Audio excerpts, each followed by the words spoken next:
అపోస్తలుడైన పౌలు ఎఫెసీయులకు రాసిన పత్రిక 3వ అధ్యాయం.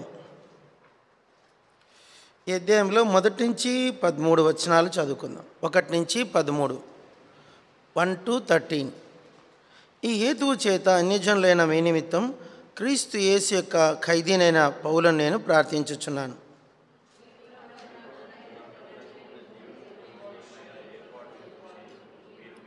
ఎట్లనగా క్రీస్తు మర్మము దేవదర్శనం వల్ల నాకు తెలియపరచబడినదను సంగతిని గురించి మునుపు సంక్షేపంగా వ్రాసి తిని. అయ్యా అక్కడ ఆయనతో కానుకేపించు. ఉండు తాత ఆశలు లేచి కానుకేపించాయా, ఆయన కానుకేసిపోతాడు. చేయి పట్టుకో, ఆయన చేయి పట్టుకోంబు.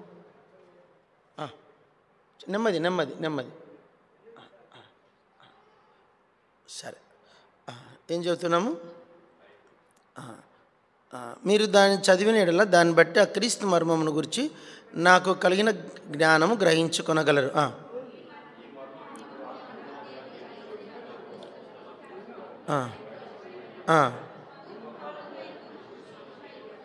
ఈ మర్మం ఏదనగా అన్యజనులు సువార్త వలన క్రీస్తు యేసునందు యూదులతో పాటు సమాన వారసులను, ఒక శరీరమందలి సాటి అవయవములను వాగ్దానములో పాలివారులనై ఉన్నారన్నదియే.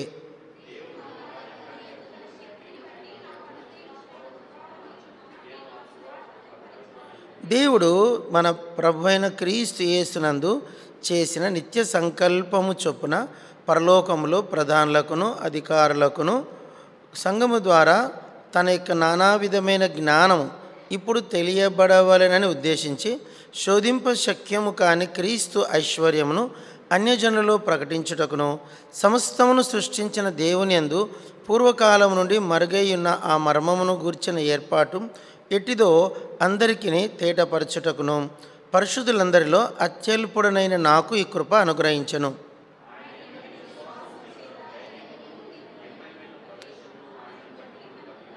కాబట్టి మీ నిమిత్తమై నాకు వచ్చిన శ్రమలను చూచి మీరు అధైర్యపడవద్దని వేడుకొనుచున్నాను. ఇవి మీకు మహిమకరములై ఉన్నవి. ప్రార్థన చేస్తాను. పరలోకపు తండ్రి, కొద్ది మాటలు దీవెనకరంగా చేయమని, పరిశుద్ధుడవు దేవా, నీ పరిశుద్ధతను మేము సన్మానించుటకు కృప అనుగ్రహించమని, క్షమించు, ఘోరమైన పాపలను క్షమించు. యేసు ప్రభువు వేడుచున్నాం తండ్రి. ఈ అధ్యాయంలో ఒక మాటికి వస్తూ ఉంది. ఏమిటి ఆ మాట అంటే, అందరు పలకండి, అన్యజనులు. ఏం జనులంట? అన్యజనులు అంటే ఎవరు? అన్యజనులు అంటే ఎవరు?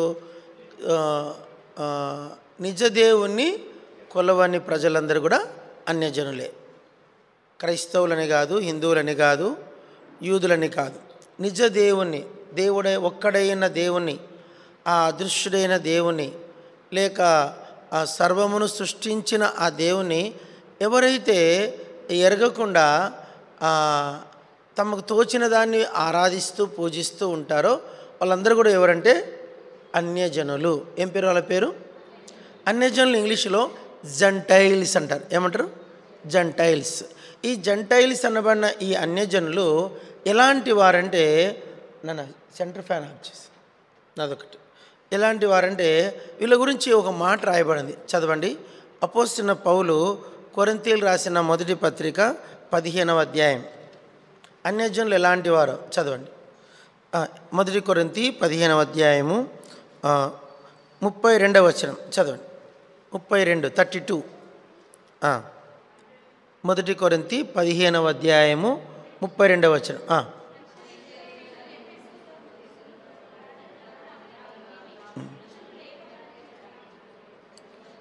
అందరూ పలకండి. నేను ఎఫెస్సులో మృగములతో పోరాడి తిని. ఎఫెస్సీలు ఎలాంటి వాళ్ళంట చెప్పాల. ఎఫెస్సీ ప్రజలు ఒకప్పుడు ఎలాంటి వాళ్ళంట? మృగాలంట. ఎందుకు మృగాలని రాయబడిందంటే, అపోస్తల కార్యములో పౌలు గారు ఎఫెస్సీ పట్టణానికి వెళ్ళాడు. ఎఫెస్సీలో ఒక దేవత ఉండేదంట. ఆ దేవత పేరు అర్తెమీదేవి. ఏం పేరు? అర్తెమీదేవి. ఆమెను ఇంగ్లీష్లో డయానా అంటారు. ఏమంటారు? డయానా.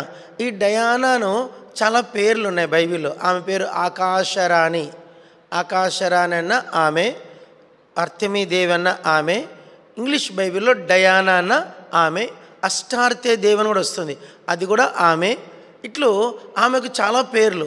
ఆమెను ఎఫెసీలు బహుగా పూజించేవారంట. ప్రతి ఎఫెసీల దేవత ఆమె పేరు అర్తెమీల దేవత. ఆమెకు గుళ్ళను కట్టేవారంట. ఏం కట్టేవారంట? గుళ్ళను, దేవాలయాలు కట్టేవారు, వాటి పూజించేవారు. అపోస్తలుడైన పౌలు ఆ పట్టణానికి వచ్చాడు, ఎఫెసీ పట్టణానికి వచ్చాడు. ఎఫెసీ పట్టణానికి వచ్చినప్పుడు ఆ పట్టణం అంతయు పలకండి, దేవతల చేత విగ్రహముల చేత నిండియుండినందున. ఆ ఊరంతా దేంతో నిండిపోయిందంట? దేవతల చేతను విగ్రహముల చేతను నిండిపోయిందంట. కొంచెము కాదు, చదవండి అన్నమాట. అపోస్తలుడైన పౌలు ఎఫెసీలకు పత్రిక, అపోస్తల కార్యములు 17వ అధ్యాయం 16వ వచనం. ఎవరైనా చదవండి. పౌలు ఏథెన్సులో వారి కొరకు కనిపెట్టుకొని ఉండగా ఆ పట్టణము విగ్రహములతో నిండినందున చూచినందున అతని ఆత్మ పరితాపము పట్టలేకపోయేను. ఏమంట? ఏమితో నిండిపోయినండి అవి? విగ్రహములతో నిండిపోయిందంట. విగ్రహములతో. ఇంకొక మాట చదవండి. వీళ్ళు ఎలాంటి వారంటే అపోస్తల కార్యములు చదవండి. అపోస్తల కార్యములు 19వ అధ్యాయం. వీళ్ళు ఎలాంటి వారు? చదవండి. 27వ వచనం. అందరు చదవాల. 27 అపోస్తల కార్యములు 19:27.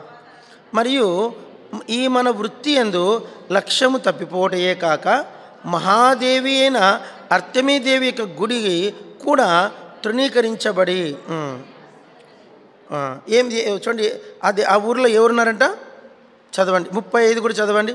అంతటా కర్ణము సమూహము సముదాయించి, ఎఫెసీలారా, ఎఫెసీల పట్టణము అర్తెమీ మహాదేవిని దుపతి యొద్ద నుండి పడిన మూర్తికిని పాలకురాల ఉన్నదని తెలియని వాడేవాడు. కాబట్టి ఆ ప్రజలు ఒక మాట చదవండి. 28వ వచనం. వారు విని 28వ వచనం. వారు విని రౌద్రముతో నిండిన వారే ఎఫెసీల అర్తెమీదేవి మహాదేవి అని కేకలు వేసిరి. వాళ్ళు ఎలా ఉన్నారంటే వాళ్ళు కేకలు వేస్తున్నారంట. వాళ్ళు ఆ పట్టణాలు దేంతో నిండిపోయినాయంట? విగ్రహములతో నిండిపోయినాయంట. తర్వాత వాళ్ళకు ఒకటి కాదు, ద్యుపతి, అర్తెమీదేవి, తర్వాత ఆ మూర్తి అంటే ఆకాశం నుంచి పడిన మూర్తి అంట. సరే, వాళ్ళు మన అవసరాల హిస్టరీ అంతా ఆ దేవతలను వాళ్ళు విపరీతంగా కొలిచేవాళ్ళు. ఎక్కడ చూసిన దేవతలు వాటిని పూజించేవాళ్ళు. ఆ పూజించే ప్రజలు పౌలు గారు ఆ ఊరికి వచ్చినప్పుడు ఆ పట్టణంలో ఏమనుకోకండి, ఒక్కడు కూడా యేసు ప్రభువుని ఎరిగినవాడు మచ్చుకు ఒక్కడైనా లేడు. ఒక్కడంటే ఒక్కడు లేడంట పౌలు ఆ పట్టణానికి వచ్చినప్పుడు. అయితే ఆ ఎఫెసీలకు మరి పౌలు గారు సువార్త చెప్తా ఉంటే వాళ్ళు అంటారు, తర్వాత అధ్యాయాలు చదువుకోండి, 40 మంది యవనస్తులు తీర్మానం చేస్తున్నారట ఈ పౌలుని చంపేసేలా. ఏం చేయాలా? ఎట్లా చంపాలంటే పౌల్ని చీల్చుదామన్నారంట. ఏమన్నట? పౌల్ని ఏం చేద్దాం? చీల్చుదాం. పౌల్ని చీల్చి ఇంకేమన్నారంటే పౌలును చంపు వరకు మనం భోజనం చేయకూడదని తీర్మానం చేస్తున్నారంట. ఈరోజు ఎట్లయినా సరే పౌల్ని ఏం చేయాలా? చంపేయాలా. ఆ చంపేదాకా మన అన్నము నీళ్ళు పుట్టకూడదని తీర్మానం. అటువంటి పట్టణం ఏది? ఎఫెసీల పట్టణం, విగ్రహములతో నిండిన పట్టణం. ఆ పట్టణము ద్యుపతి, తర్వాత అర్తెమీదేవి, ఎఫెసీల దేవి, ఆ దేవతలతో నిండిపోయిన పట్టణం. ఈ ఎఫెసీలు ఎలాంటి వాళ్ళంటే ఒక పేరు, వాళ్ళ పేరు మృగములు. ఏమిటో? మృగాలు ఏం చేస్తాయి? జంతువులు వేరు, పశువులు వేరు, మృగములు వేరు. జంతువులు అంటే కుక్క, పిల్లి, ఇవన్నీ ఏంటివి? జంతువులు. కుందేలు ఇవన్నీ జంతువులు. 4 కాళ్ళతో చలించేవన్నీ జంతువులు. పశువులేవి? గడ్డి తిని మనకు ఏమిస్తాయి? పాలిస్తాయి. మచ్చికై మనకు ఉపయోగపడతాయి, జీవనాధారం అవుతాయి. అవి పశువులు. కొన్ని ఉన్నాయి, ఏంటి అవి? మృగములు. అవి మనుషుల మధ్య ఉండవు. ఎక్కడుంటాయి అవి? అరణ్యములో ఉంటాయి. ఎఫెసీలు ఎలాంటి వాళ్ళు? జంతువులా, పశువులా? మృగాలు. వాళ్ళు జంతువులు కాదు, పశువులు కాదు, పశువు అన్నా పర్లే కొంచెం పనికి వస్తుంది, జంతువు అన్నా పర్లే కావలిగా వస్తుంది, కుక్కలాగా, గాడిద జంతువు బండెడు మాసిపోయిన బట్టలని మోస్తుంది. ఆ జంతువు కాదు, పశువు కాదు. ఎఫ్ఎస్సీలు లాంటి వాళ్ళు వినరా, చేలు కట్టుకొని వినరా, ఆడుకుంటాను. ఎఫ్ఎస్సీలు ఎలాంటి వాళ్ళు? మీరు శ్రద్ధగా వినట్లే వాక్యం.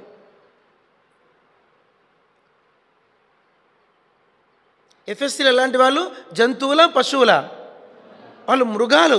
ఒకప్పుడు ఎఫ్ఎస్సీలు ఎలాంటి వారంటే మృగములతో ఉన్నారు. వాళ్ళు పౌల్ని చీల్చాలని అంటున్నారు.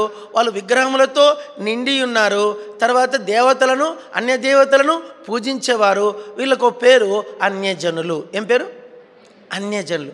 ఇంకా ఇలాంటి వాళ్ళు చదవండి, ఎఫ్ఎస్సీలు చదవండి. ఎఫ్ఎస్సీ పత్రిక 2వ అధ్యాయం. ఎఫ్ఎస్సీలు ఎలాంటి వారు చదవండి. ఎఫ్ఎస్సీ పత్రిక 2వ అధ్యాయం 1వ వచనం చదవండి. మీరు మీ అపరాధముల చేతను పాపముల చేతను మీరు చచ్చిన వారండి. చాలు. ఎలాంటి వాళ్ళంటే ఎఫ్ఎస్సీలు? పాపములు అపరాధముల చేత చచ్చిన వారు. ఎఫ్ఎస్సీలు అంటే ఏదో వాళ్ళు పరలోకం నుంచి దిగి వచ్చిన దేవదూతలు కాదు. వాళ్ళు చాలా మృగాలు, వాళ్ళు పశువులు, వాళ్ళు మాట్లాడ వీలుగానంత క్రూర జాతివారు. ఆ ప్రజలు విగ్రహములతో నిండిపోయిన వారు, అలాంటి వారు. అలాంటి ఎఫ్ఎస్సీల దగ్గరికి ఎవరు వచ్చారు? పౌలు వచ్చాడు. పౌలు వస్తే పౌల్ని ఏం చేద్దాం అనుకున్నారంట? చెప్పాలి, ఏమనుకున్నారంట? వాళ్ళు చీల్చుదామన్నారంట. చీల్చేస్తాం పౌల్ని.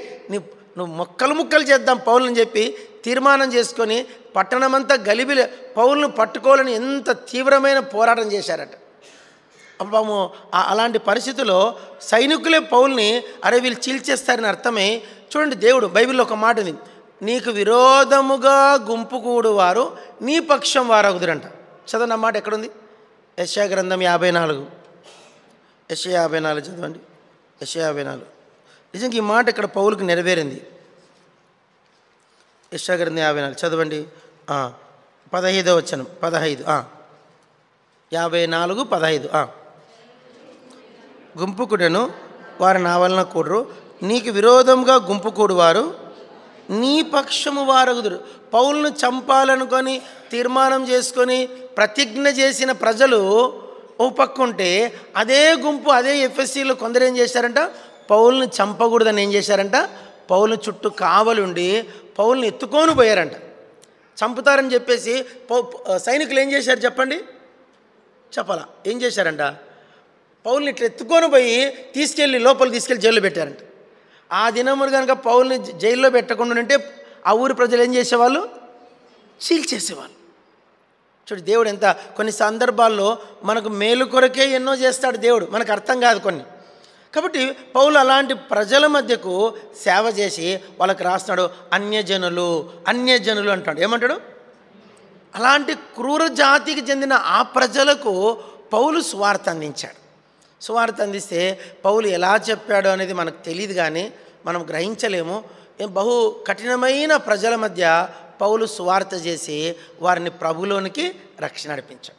అలా నడిపించిన తర్వాత వారికి సత్యం బోధిస్తున్నాడు. ఏం బోధిస్తున్నాడంటే ఎఫ్ఎస్సీ పత్రికలో వాళ్ళకి ఇంకేం చేస్తాడు చూడండి, ఇంకేం రాస్తాడు. ఎఫ్ఎస్సీలకు చదవండి. ఎఫ్ఎస్సీ పత్రిక 2వ అధ్యాయం చదవండి. ఎఫ్ఎస్సీలు లాంటి వాళ్ళు ఇంకొంచెం చదువుకుందాం. చదవండి 11వ వచనము 12వ వచనం. 12, 13 కూడా చదువుదాం. 11, 12, 13. మునుపు శరీర విషయంలో అన్యజనులయ్యండి, చేతితో చేయబడని సున్నతి గలవారు అనబడిన వారి చేత సున్నతి లేనివారు అనబడిన మీరు సహపౌరులు కాక పరదేశులను, వాగ్దాన నిబంధన లేని పరజనులను, నిరీక్షణ లేనివారును, లోకమందు దేవుడు లేని వారునయ్యండి క్రీస్తుకు దూరస్తుల ఇంటిరని మీరు జ్ఞాపకము చేసుకొనుడి. ఈ ఎఫ్ఎస్సీలు ఎలాంటి వాళ్ళంటే చూడండి, అన్నమాట ఇక్కడ రాస్తున్నాడు. అందరూ పలకండి. నిరీక్షణ లేనివారు. ఎలాంటి వారు? లోకమందు దేవుడు లేనివారు. చెప్పండి. దేవుడు లేని ప్రజలు. ఇంకేమంటే ఎఫ్ఎస్సీలు ఎలాంటి వాళ్ళంటే దూరస్తులు. ఇలాంటి వారు దూరస్తులు, నిరీక్షణ లేనివారు, దేవుడు లేనివారు, తర్వాత పరజనులు. ఏం జనులు అంట? పరజనులు. తర్వాత ఇంకో మాట రాస్తాడు, సున్నతి లేనివారు. ఎలాంటి వారు? ఇంకేం రాస్తాడు? వాగ్దానములు లేనివారు. నిబంధన లేనివారు, ఒక నీతి అనేది ఏ నీతి లేని వాళ్ళు, ఏ విధమైన వాళ్ళకంటూ ఒక గ్రంథము లేదు, వాళ్ళకంటూ ఒక ఎలాంటి నీతి లేని ప్రజలు, అలాంటి ప్రజలకు పౌలు సువార్త పరిచయం చేశాడు, వారిని ఆకర్షించాడు. ఎలా ఆకర్షించాడో మనకు నిజంగా అది ఒక అద్భుతమైన వృత్తాంతం. అయితే ఇట్టి ప్రజలైన ఎఫెసీలను పౌలు దర్శించుకొని ఆకర్షించాడు. ఇంకొంచెం చదువుకుందాం. ఎఫెసీ పత్రిక 2వ అధ్యాయం ఇంకో మాట చదవండి. వాళ్ళు ఏం కట్టుకున్నారు చూడండి, ఒక గోడ కట్టుకున్నారట. చెప్పండి, ఏం కట్టుకున్నారట? గోడ. చదవండి, ఆ మాట ఎక్కడుంది? నీకును మాకును మధ్య ఉన్న గోడ. 14వ వచనం చివరి భాగం. మధ్య గోడను చదవండి అన్నమాట, చివరిలో ఉంది 14వ వచనం. మధ్య గోడను పడగొట్టి. వీళ్ళ మధ్యలో ఏముందంటే దేవునికి వాళ్ళకి మధ్యలో ఒక గోడ అడ్డం కట్టుకున్నాడు. గోడ కట్టేశారు. దేవునికి వాళ్ళకి మధ్యలో ఏం కట్టుకున్నారంట? గోడ కట్టుకున్నారంట. ఎంత ఆత్మీయ స్థితి చూడండి, ఎంత కఠినమైన స్థితి. ఓసారి మీరు వీలైతే చెప్పండి, ఎఫ్ఎస్సీలు ఎలాంటి వాళ్ళు చెప్పండి? అన్యజనులు. అక్కడ చెప్పండి, వినండి రా. వాళ్ళు ఎలాంటి వారు? అన్యజనులు. ఇంకా పాపముల చేత, అపరాధముల చేత చచ్చినవారు, ఇంకా మృగముల వంటి వారు, ఇంకా పౌలను చీల్చుదామని అటువంటి వారు, ఇంకా పరజనులు, పరదేశులు, తర్వాత నిబంధనలు లేనివారు, వాగ్దానములు లేనివారు, సున్నతి లేనివారు, ఇంకా నిరీక్షణ లేనివారు, ఇంకా దేవుడు లేనివారు. ఇంతేకాదు, వారికి దేవునికి వారికి మధ్యలో ఏముందంట? గోడ అడ్డముగా ఉందంట. ఇంత కఠినమైన కటిక చీకటిలో ఉన్నారు ఈ ప్రజలు. అలాంటి ప్రజల మధ్యలోకి పౌలు వెళ్ళాడు. పౌలు కాదు వెళ్ళింది, సాక్షాత్తు దేవుడే. చెప్పండి, సాక్షాత్తు దేవుడే. ఒక ఊరికి వెళ్ళి యేసుప్రభు గురించి ఒక మాటలు చెప్పారంటే మీరు, యేసుప్రభు కాదు వాళ్ళకి చెప్పేది, మీరు పరలోకపు దేవుని యొద్దకు వెళ్ళడానికి దారి ఎవరంటే యేసుప్రభే. డైరెక్ట్ దేవుడు అర్థం కాడు ఎవరికి. డైరెక్ట్ దేవుడు చెప్పండి, డైరెక్ట్గా దేవుడు ఎవరికి అర్థం కాడు. దేవుడు అంటే మనకు అగోచరుడు. ఆ అగోచరుడైన దేవుణ్ణి మనకు సులభముగా తెలియపరిచిన వాడే యేసుక్రీస్తు. ఆయన మన వంటి వాడు. ఆయన బైబిల్లో ఒక మాట నాకు చాలా సంతోషం అవుతుంది. ఆయన, అందరు చెప్పండి, ఆయన మన మధ్య నివసించెను. ఇది ఒక మామూలు చదివితే అర్థం కాదు, కానీ ఆ దేవుని గొప్పతనం అంతా ధ్యానించి చివరిలో ఆయన మన మధ్య నివసించంటే అప్పుడు అర్థమవుతుంది. ఇంత గొప్పోడు మనుషుల మధ్యలోకి వచ్చి మనుషుల మధ్య నివసించినాడు అనే విషయము పౌలు ఎఫెసీలకు రాస్తున్నాడు. అలా రాసి వాళ్ళని ఆకర్షించాడు. వాళ్ళకి ఎన్ని విషయాలు చెప్పాడంటే మీరు తర్వాత చదువుకోండి. ఎఫెసీ పత్రిక 1వ అధ్యాయము 1 సంవత్సరము పాటు ధ్యానించే అధ్యాయం అది. ఏం అధ్యాయం అది? సంవత్సరం పాటు. అలాంటి ప్రజలకు మొదటి మాట ఏం చెప్పాడంటే, పరలోక సంబంధమైన ప్రతి ఆశీర్వాదమును పొందిన వారులారా అంటాడు. ఏమంటాడు? పరలోక సంబంధమైన ప్రతి ఆశీర్వాదం. మామూలు కొందరికి కొన్ని ఇస్తాం, అన్నీ ఇస్తామా? ఇప్పుడు తండ్రికి 4 పిల్లలు అనుకోండి, అందరికీ అన్నీ ఇస్తారా? కొందరికి కొన్ని, వానికి కొన్ని, వీనికి కొన్ని, వీనికి కొన్ని, వీనికి కొన్ని ఇస్తాం.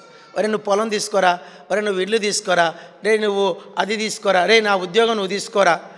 నలుగురికి 4 భాగాలు ఇవ్వచ్చు తండ్రి. అలాంటిది బైబిల్ ఉంటుంది, పరలోక సంబంధమైన ప్రతి ఆశీర్వాదమును ఆయన మనకు అనుగ్రహించాడండి. ఇది ఎలా సాధ్యం? ఇప్పుడు యేసు ప్రభు నా సొంతం అని మనం అంటాం, ఇంకొకరు నా సొంతం అంటారు, వాళ్ళు నా సొంతం అంటారు. ఇంతమందికి ఆయన ఏమయ్యాడంట? సొంతమయ్యాడు. నీవు నా సొత్తు అన్నాడు. కాబట్టి మనం ఆయన సొత్తు అయినప్పుడు ఆయన కూడా మనకు సొంతమే అనే విషయం మనకు ఎఫెసీలకు పౌలు రాస్తున్నాడు. అయితే ఇంకేం చెప్తాడు చూడండి. ఎఫెసీలకు ఒక మాట మనం చదివిన భాగంలో 2వ భాగంకి వెళ్దాం. చదవండి 4వ వచనం 5వ వచనం. మొదటి అధ్యాయం ఎఫెసీ 1వ అధ్యాయము 4వ వచనం 5వ వచనం. ఎట్లనగా తన ప్రియనియందు తాను ఉచితముగా మనకు అనుగ్రహించిన తన కృపామహిమకు కీర్తి కలుగునట్లు. చాలు, అందరు చెప్పండి, తన కృపా మహిమకు కీర్తి కలుగునట్లు. మన ఇలాంటి ఎఫ్ఎస్సీల ద్వారా దేవునికి ఏం కలగాలంట? కీర్తి కలగాలంట. కీర్తి అంటే ఎప్పుడంటే ఆ పదం ఎప్పుడు వాడతాము నాకు తెలియక చిన్న బైబిల్లో ఒక మాట ఉంది. అందరు చెప్పండి, నూను కుమారుడైన యెహోషువ. చెప్పండి, ఈ మాట నాకు తెలిసి పాత నిబంధనలో దగ్గర ఒక 50 సార్లు ఉంటుంది. నూను కుమారుడైన నిర్గమాకాండం నుంచి స్టార్ట్ అయ్యి యెహోషువ గ్రంథం వరకు నూను కుమారుడైన యెహోషువ, నూను కుమారుడైన యెహోషువ. జాగ్రత్త అండి మాట. యెహోషువను రాసిన ప్రతిసారి దేవుడు ఏం రాస్తున్నాడు? నూను. యెహోషువ ఎవరు కుమారుడంట? నూను. జాగ్రత్తనండి. ఈ నూను ఎవరో చరిత్ర పెద్దగా చెప్పదు. చెప్పనమాట. ఈ నూను ఎవరో చెప్పనమాట. చరిత్ర పెద్దగా ఆయన గురించి ఏం డీటెయిల్స్ ఇవ్వదు. అయితే యెహోషువ గురించి ఒక గ్రంథమే రాయబడింది. ఇప్పుడు చెప్పండి, తండ్రిని బట్టి కొడుకు ఘనత రావాలనా, కొడుకును బట్టి తండ్రికి ఘనత రావాలనా? చెప్పండి. ఇప్పుడు నా ఫ్రెండు గుత్తిలో పరిచయం అయినప్పుడు ఒక ఆయన నాకు పరిచయం అయ్యాడు. ఆయన మంచి స్నేహితుడయ్యాడు. ఆయనకు ఒక కొడుకు, వాడు కష్టపడి చదివి బాగా చదివాడు. బాగా చదువుకొని ఇండియన్ ఇంజనీరింగ్ సర్వీస్లో జాబ్ కొట్టాడు. Indian engineering service. వాళ్ళ నాన్న ఏమిటంటే రైల్వేలో పోర్టర్, రైల్వే కూలీ. ఆయన ఎర్ర షర్ట్ వేసుకొని రైల్వే స్టేషన్ తెలుసా అండి? రైల్వే స్టేషన్లో పోర్టర్స్ ఉంటారు. పోర్టర్స్ అంటే ఏంటి? సామాన్లు మన లగేజ్ రైలు ఎక్కుతానే రైలు దిగుతానే సార్ కూలీ అంటారు. ఏమంటారు? సార్ కూలీ. మనం లగేజ్ దించుకున్న తర్వాత వాడు మనం ముందే మాట్లాడుకుంటే రైలు లోపల నుంచి సామాన్లు బయట పెడతాడు. లోపల నుంచి సామాన్లన్నీ మీ నంబర్ చెప్తే వాడు నెత్తి మీద 4 పెట్టుకుంటాడు. ఇటువైపు ఒకటి వేసుకుంటాడు. అట్లా వేసుకొని పెట్టెలన్నీ పెట్టుకొని వాడు మెట్లు దిగి దించిది. అట్లా కూలీ చేసి ఆయన కొడుకు కష్టపడి చదువుకొని ఇండియన్ ఇంజనీరింగ్ సర్వీస్ జాబ్ కొట్టాడు. జరిగింది, అబద్ధం చెప్పట్ల. జాబ్ వచ్చిన తర్వాత వాళ్ళ నాన్నను వాడు ఉద్యోగం అనిపించి తీసుకెళ్ళాడు. ఎక్కడ ఇచ్చాడు? భోపాల్లో ఉద్యోగం ఇచ్చారు గవర్నమెంట్. అంటే ఈక్వల్ టు ఐఏఎస్. అది ఐఏఎస్ అంటే అడ్మినిస్ట్రేషన్, ఇది వచ్చి ఇంజనీరింగ్ సర్వీస్. ఈక్వల్ టు వాళ్ళకి సేమ్ అనమాట. భోపాల్లో ఆయనకు ఉద్యోగం వచ్చింది. ఆ కొడుకు తల్లిని తండ్రిని తీసుకెళ్తే వాళ్ళ ఇంట్లో 8 మంది పని మనుషులు అంట. ఎంతమంది? 8 మంది పని మనుషులు, 2 కార్లు, గేట్ మొత్తం, వంట మనిషి, కరెంటు మనిషి, గేట్ కీపర్, డ్రైవరు, షిఫ్ట్ల ప్రకారం ఉంటారంట. దినమంతా ఆఫీసర్సే. డిస్టిక్ ఆఫీసర్ అయ్యాడు ఆ పిల్లోడు. ఆ పిల్లడు ఎంత ఉంటాడు? నిజం చెప్పాలంటే ఇంత ఉంటాడు. ఎక్కువ హైట్ కూడా ఉంటాడు. ఇంత ఉంటాడు అంతే మినిమం. నా చెవులు కాటుకున్నాడు. కానీ టాపర్ ర్యాంక్ వచ్చింది కనుక వానికి ఇచ్చేశారు. అయితే విషయం ఏంటంటే ఎక్కడ పోయిన వాళ్ళు ఆయన ఏం చేశాడంటే నా కొడుకే అంటాడు. ఎక్కడ నా కొడుకే. ఇప్పుడు చెప్పండి, కొడుకును బట్టి తండ్రికి ఘనత వచ్చిందా? తండ్రిని బట్టి కొడుకు ఘనత వచ్చిందా? దేవునికి ఆశ ఏంటంటే తన్ను బట్టి మనకు ఘనత కలగద్దంట, మనల్ని బట్టి ఆయనకు ఘనత కలగదు. అది ఇక్కడ రాయబడింది. తన కృపామహిమకు కీర్తి కలగవలెనని. యేసు ప్రభు ఎందుకు ఈ మృగాల్లాంటి మనుషుల్ని రక్షించుకున్నాడంటే ఈ మృగముల ద్వారా దేవునికి ఏం కలగాలంట?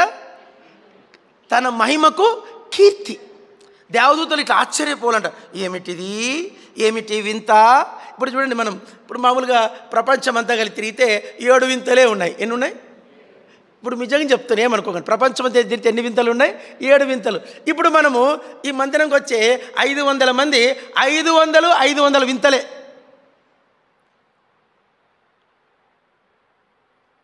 మీకు అర్థమైందో లేదో? ఇప్పుడు కే రాజన్న సాక్షి అని చెప్తే గుండెలు బద్దలు చేసుకోవాలా. ఇంత క్రూరుడు రక్షించబడ్డా? ఇప్పుడు సామాన్య అప్పుడప్పుడు ఆరాధన చేస్తాడు, ప్రభువా ఇలాంటి నన్ను రక్షించుకున్నావు. ఆయన ఆరాధనలో ఆయన మామూలుగా మనిషికి ఇక్కడ మెదడు ఉంటుంది. ఏముంటుంది చెప్పండి ఒకసారి చెప్పండి. ఇక్కడ ఏముంటుంది? పుచ్చలో ఏముంటుంది? మెదడు. ఈ మెదడు ఒకటి ఉంటుంది, ఇక్కడ ఇంకొక మెదడు ఉంటుంది. Conscious, semi conscious. ఈ సెమీ కాన్షియస్ ఒకవేళ ఇది అబద్ధం చెప్పినా ఇది అబద్ధం చెప్పదంట. మీకు అర్థమైందో లేదో చెప్పండి, అందరు చెప్పండి. ఇది అబద్ధం చెప్పినా చెప్పండి, ఇది అబద్ధం చెప్పినా ఇది అబద్ధం చెప్పదంట. సెమీ కాన్షియస్ మనకు అది ఒరిజినల్ ప్రింట్ లోపల ఇక్కడ ఉంటుందన్నమాట. అది మనల్ని నువ్వు ఇది అని చెప్తుందంట. ఆ సెమీ కాన్షియస్ పరలోకంలో దేవదూతలకు ఎట్లా స్క్రీన్ లాగా కనిపిస్తుందంట. మీకు అర్థమైందో లేదో? ఈ సెమీ కాన్షియస్ అనేది మనుషులకు కనిపించదు. చెప్పండి మాట. ఈ కాన్షియస్ ఏంది? మనుషులకు. కానీ ఈ కాన్షియస్ అనేది దేవదూతలకు ఇలా కనిపిస్తుందంట, డిస్ప్లే అవుతుందంట, మనకు కనిపించదు. అప్పుడు దేవతలు అంటాయంట, ఇట్టి మృగము వంటి మనుష్యుడు, ఇట్టి దేవుడు లేని మనుష్యుడు, ఇట్టి నిరీక్షణ లేని మనుష్యుడు, ఇట్టి దుర్మార్గుడే, పాపముల చేత అపరాధముల చేత చచ్చిన ఈ మనుష్యుడు, దేవునికి మనుష్యుకి మధ్య గోడ కట్టుకున్న ఈ మనుష్యుడు ఏమిటి, దేవుని మహిమకు ఏం తెచ్చాడు? అప్పుడు దేవదూతల ద్వారా దేవునికి ఏం కీర్తి రావట్లే? అందరు చెప్పండి, దేవదూతల ద్వారా దేవునికి కీర్తి రావట్లేదు. ఎందుకంటే వాటికి పాపమే తెలియదు. చెప్పండి, వాళ్ళ దేవదూత దగ్గరికి వెళ్ళి, దేవదూత నీకు గర్వం అంటే తెలుసా అంటే, గర్వం అంటే ఏంది నాయన అంటుంది. పోనీ దేవదూత నీకు అబద్ధం అంటే తెలుసా అంటే, అబద్ధం అంటే ఏంది నాయన అంటుంది. పోనీ దేవదూత మందు తాగడం అంటే తెలుసా? చాలా పెద్ద బిజినెస్ ఇప్పుడు తెలంగాణలో. అది మందు అంటే ఏ, సురపానం అంటే ఏంది నాయన అంటుంది. దేవదూతలకు ఏం తెలియదు, పాపం అంటే తెలియదు. కాబట్టి వాటి ద్వారా దేవునికి ఎలాంటి మహిమ, వాటికి ఉన్న మహిమ వాటికి ఉంది, కానీ ఈ మహిమ వాటికి తెలియదు. ఇప్పుడు ఇట్టి నీచులైన, మనకు పేరు, ఎన్ని పేర్లు ఇచ్చాడు? అన్యజనులు, మృగములు, పశువులు, జంతువులు, క్రూర జంతువులు, విగ్రహారాధికులు, దేవునికి మానవుని మధ్య గోడగట్టుకున్నోళ్ళు, నిరీక్షణ లేనివారు, దేవుడు లేనివారు, ఇట్టివి ప్రజల ద్వారా తన కృపామహిమకి ఏం కలగాలంట? కీర్తి కలగవలనని. అది ఆయన సంకల్పం అంట, తన సంకల్పం. ఇది మర్మం అంట. ఇదేంటి? ఇది మర్మము. ఇది తన సంకల్పము, ఇది తన ఏర్పాటు. ఇంతేకాకుండా ఇంకొంచెం ముందుకెళ్దాం. ఎఫ్ఎస్సి పత్రిక 1వ అధ్యాయం చదవండి. తన కృపామహిమకు కీర్తి కలగవలనని చదివాం కదా, అక్కడి నుంచి కలుగునట్లు తన చిత్త ప్రకారము తన దయా సంకల్పము చొప్పున యేసుక్రీస్తు ద్వారా తనకు కుమారులనుగా స్వీకరించుటకై. మళ్ళీ దేని కొరకు ఏర్పరచుకున్నాడంట? కుమారులనుగా. ఒక మాట ఇక్కడ అడుగుతా, దేవదూతలు ఇంతవరకు దేవుని దగ్గర ఒక మాట ఎదురు చెప్పవంటవి. వాటిని ఏ రోజు నా కుమారులారా అన్నాడంట ఆయన. అవి దేవుని కుమారులు కావు. అవి ట్రై చేసినా కావు. చెప్పండి, అవి ట్రై చేసినా కావు. ఈ మానవుడు, వీడు బుడ్డోడు, వీనికి ఏం తెలియదు. వాడు 10 సార్లు బయటకు పోయిస్తాడు, వాడికి వాక్యమే అర్థం కాదు. వాడిని కూడా దేవుడు ఏం చేసుకున్నాడు?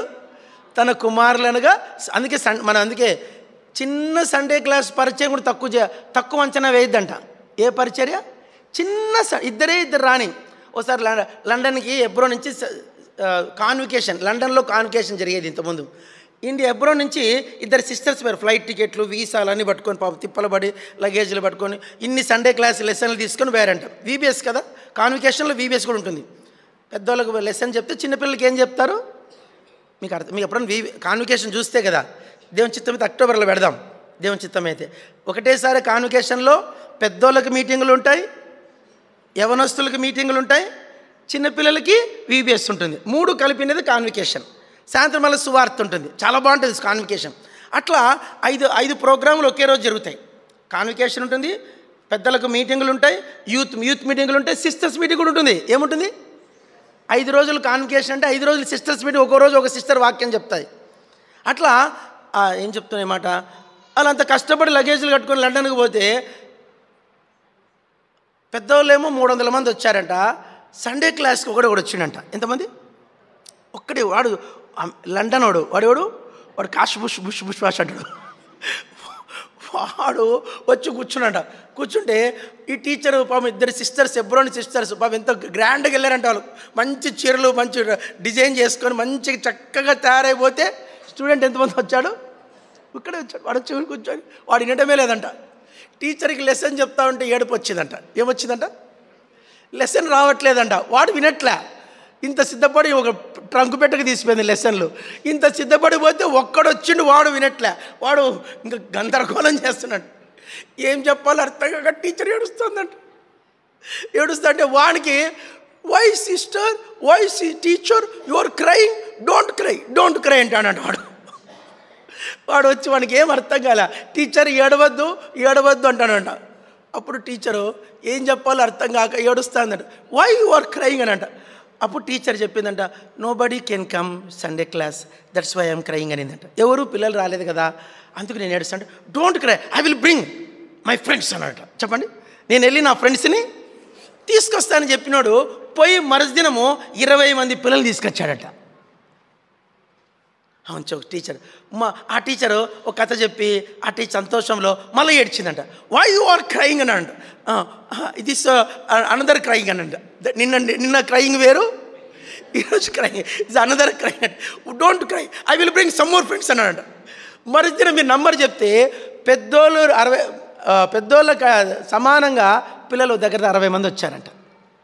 అమ్మాయిలు అబ్బాయిలు వాళ్ళందరూ కూడా ఆ 5 రోజులు కంటిన్యూగా సండే క్లాస్కి వీబీఎస్లో పాలు పొందారు.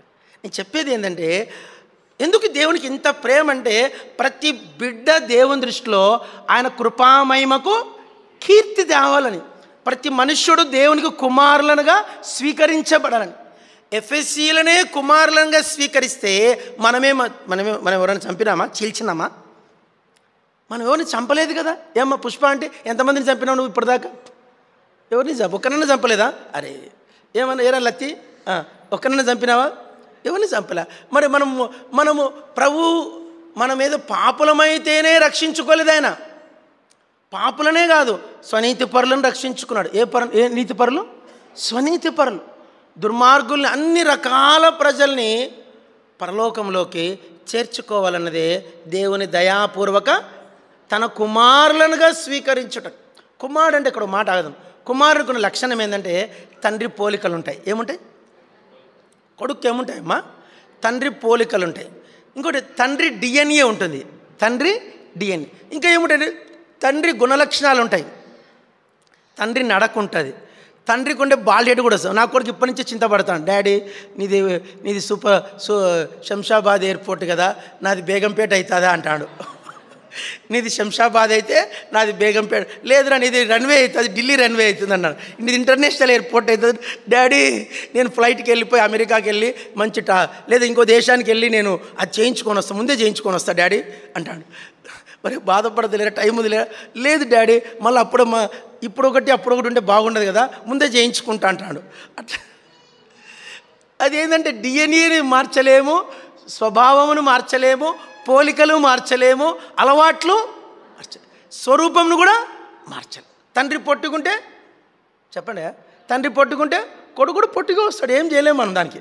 ఇప్పుడు భూలోకములోనే కుమారులకు ఇన్ని లక్షణాలు, తండ్రి లక్షణాలు వస్తే దేవుని గుణలక్షణాలు మనకు ఉంటాయో ఉండవా అండి? ఖచ్చితంగా వస్తాయి. అది రావడానికి అవి మనలో కనిపించాలన్నదే ఆయన సంకల్పం. ఆయనకున్న లక్షణాలు మనకు కనిపించడు, ఆయన ఎంత సంతోషపడతాడు. కాబట్టి మనల్ని కుమారులనుగా స్వీకరించి 2. 3ది ఏం చదువుకుందాం, చదవండి అక్కడి నుంచి. కుమారులనుగా స్వీకరించుటకి అక్కడి నుంచి మనలను ముందుగా తన కోసం నిర్ణయించుకొని మనము తన ఎదుట పరిశుద్ధులమును. అందరు చెప్పండి, మనము తన ఎదుట పరిశుద్ధులమును. మనం ఎలాంటి వాళ్ళం కావాలంట? మొదట ఏమన్నాడు? తన కృపామహిమకు కీర్తి కలగవలనని. అందరు చెప్పండి, చెప్పండి రా, నేర్చుకోండి రా. తన కృపామహిమకు కీర్తి మొదటిది. రెండోది ఏమిటి? తనకు కుమారులనుగా స్వీకరించి, సెకండరీ. మూడోది ఏమిటి? పరిశుద్ధులమునై ఉండవలని. మూడోది ఏంటంటే పరిశుద్ధులం. పరిశుద్ధులంటే అర్థం ఏంటంటే, మీకు ఎట్లా చెప్పాలబ్బా పరిశుద్ధులంటే? పరిశుద్ధులంటే 100కి 100%. ఇప్పుడు చిన్న మాట మీకు అర్థం కాదు చెప్తున్నా. ఇప్పుడు ఇండియాలో ఇంజనీరింగ్ సీట్ ఉంది, ఏంది? ఎంసెట్లో ఇంజనీరింగ్ సీట్ రావాలంటే మినిమం 50% వస్తే గురునానక్ కాలేజీలో ఇంజనీరింగ్ సీట్ ఇస్తాడు. అదే నీట్ సీట్ రావాలంటే వాడు చెప్పిన ర్యాంకుకి కనీసము 50% అని రావాలి. ఎంత? 720 మార్కులకి 360 అని రావాలా? ఎంత? 360 వస్తే నీకు వెటర్నరీ ఇస్తాడు నీట్కి. ఇప్పుడు 50% వస్తే నీట్ వచ్చేస్తుంది, పేమెంట్ సీట్ కూడా వచ్చేస్తుంది. ఒకవేళ మేబీ లక్ దొరికితే బీసీబీ అయితే నీకు ఫ్రీ సీట్ కూడా రావచ్చు. ఇప్పుడు 360కి. అది ఐఐటి రావాలంటే 98% ఆర్ 99% రావాలి. నేను అంటాను, అందరు చెప్పండి, హెవెన్ సీట్ రావాలంటే 99. ఎస్ ప్రభా నాకు 99 మార్కులు వచ్చినాయి, పరలోకం చేర్చుకుంటే నీవు ఇక్కడ ఇది చెల్లదు నాయన, 100 ఉంటేనే చెల్లుతుంది, 99 ఉంటే ఇది యాక్సెప్ట్ చేయదు. కంప్యూటర్ ఇక్కడ హెవెన్ కంప్యూటర్ యాక్సెప్ట్ చేయదు. 100 ఉంటేనే పరలోకం తెరిచేది. పరలోకంలోకి ప్రవేశించాలంటే పరిశుద్ధులదే పరిశుద్ధులకే. పరిశుద్ధత అంటే మనకు అర్థం కాదు, అది మనకు మించింది, అది మన జ్ఞానానికి అది అందదు. 100కి 100 పరిశుద్ధత. అంటే ఏ లోపము లే. బైబిల్ ఒక మాట ఉంది, సామెతల గ్రంథం చదవండి. సామెతల్లో ఉందన్నమాట. 2వ అధ్యాయం చదవండి. సామెతలు 2వ అధ్యాయం చదవండి. 21వ వచనం. 21.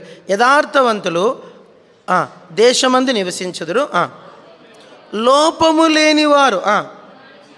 అందరు చెప్పండి, లోపము లేనివారు ఆ పరలోకంలో ఏం చేస్తారంట? నిలిచి ఉంటారంట. ఇక్కడ ఇలా ఉంచుకొని దానియేలు గ్రంథం 1వ అధ్యాయంకి రండి. దానియేలు 1 దొరికిందా? దానియేలు గ్రంథం హోషేయ గ్రంథానికి ముందు ఉంటుంది. దానియేలు 1 చదవండి. మంచి మాట ఉంటుంది ఇక్కడ. దానియేలు 1 4వ వచనం మధ్యలో నుంచి. ఇజ్రాయేలీల రాజవంశములలో అక్కడి నుంచి 4వ వచనం 1-4. ఇజ్రాయేలీల రాజుల వంశంలో ముఖ్యులై లోపము లేని సౌందర్యం, సకల విద్యా ప్రవీణత, జ్ఞానము, తత్వజ్ఞానము తెలిసిన వారు రాజు నగరనందు నిలవదగిన కొందరు రప్పించి కల్దీల. అందరు చెప్పండి, రాజు సన్నిధిని నిలవదగిన కొందరిని. రాజు సన్నిధిలో నిలబడాలంటే అందరు చెప్పండి అన్నమాట. అందరు చెప్పండి. ఓ పాట ఉంది, రాజాని సన్నిధిలో అనే పాట. మనకు ఆ పాట పాడడం. కానీ మన ఇంకో పాట ఉంది, శృంగార మందిరములు అనే పాట ఉంది, దాంట్లో వస్తుంది ఈ పాట. ఇది రాజాని సన్నిధిలో, ఆయన అందరు చెప్పండి, రాజు సన్నిధిలో నిలబడాలంటే ఆ మాట పలకండి. రాజు సన్నిధిలో నిలవదగిన వాడు. రాజు సన్నిధిలో నిలవాలంటే ఏమేమి ఉండాలంటే వానికి మొట్టమొదటి ఇజ్రాయేలీయుడు అయి ఉండాలంట. చెప్పండి, ఎట్లాంటి వాడు ఉండాలా? ఇశ్రాయేలీయుడు. రెండవది ఏమంట? రాజవంశంలో పుట్టాలంట. ఇశ్రాయేలీయుడు అయి ఉండాలా, రాజవంశం. మూడోది ఏమంట? లోపము లేని సౌందర్యం. చెప్పండి సౌందర్యము. ఇంకా లోపము లేని ఏం మాట అంటే ఇది? సౌందర్యమే పెద్ద మాట. లోపము లేని సౌందర్యం 3. 4 ఏంటి? జ్ఞానము. 5 తత్వజ్ఞానము. 6 ఇక్కడ ఒక్కొక్కటి చూడండి. మళ్ళీ ఒక్కసారి చూద్దాం. ఇశ్రాయేలీల రాజవంశంలో ముఖ్యులై ఉండాలంట. ఎట్లుండాలట? ఇజ్రాయేలీయుడై ఉండాలా, రాజవంశమై ఉండాలా, ముఖ్యుడై ఉండాలా. 3. 4 లోపము లేని సౌందర్యం. 5 సకల విద్యా ప్రవీణుడు. జ్ఞానము, తత్వజ్ఞానము తెలిసిన వాడే రాజ సన్నిధికి. ఇప్పుడు ఐఏఎస్లో ఇంజనీరింగ్ సర్వీస్ అంటారు, ఇండియన్ అడ్మినిస్ట్రేషన్ సర్వీస్. దాంట్లో లాస్ట్లో ఒక టెస్ట్ ఉంటుందంట.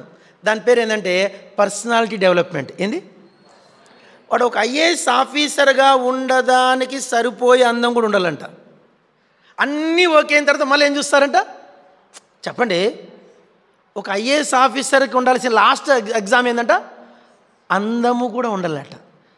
అందము, చక్కదనము. నిలబడితే ఎంత అందంగా ఉంది అబ్బాయి అమ్మాయి, కలెక్టర్ ఎంత చక్కగా ఉంది కలెక్టర్ అమ్మ, అరే ఈ కలెక్టర్ ఎంత బాగున్నాడు.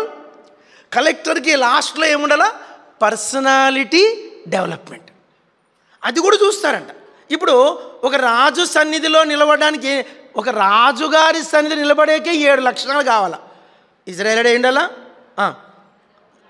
రాజవంశమై ఉండాలా, ముఖ్యుడై ఉండాలా, ముఖ్యుడై ఉండాలి, లోపము లేని సౌందర్యం ఉండాలా, జ్ఞానం కలిగి ఉండాలా, తత్వజ్ఞానం కలిగి ఉండాలా, సకల విద్యా ప్రవీణుడై ఉండాలా, తర్వాత రాజ సన్నిధిలో నిలవదగిన వాడై ఉండాల. నిన్న రాహుల్ గాంధీ ఒక చోటికి వెళ్తే ఆయన పక్కన మిషన్ గన్లు పట్టుకొని నిలబడుకున్నారు మనుషులు. 4 నిలబడుకున్నారు. వాళ్ళు రాజీవ్ గాంధీ కంటే జాండెత్తున్నారు, రాహుల్ గాంధీకి జాండెత్తున్నారు. ఇంతున్నారు వాళ్ళు, ఇంత వాళ్ళు నిలబడిన విధానము, వాళ్ళ అందము చూస్తే ఎంత అంటే కాబోయే ప్రైమ్ మినిస్టర్కి గన్మెన్గా ఉండడానికి ఒక మనిషిని ఎంత సెలెక్ట్ చేస్తారు చూడండి.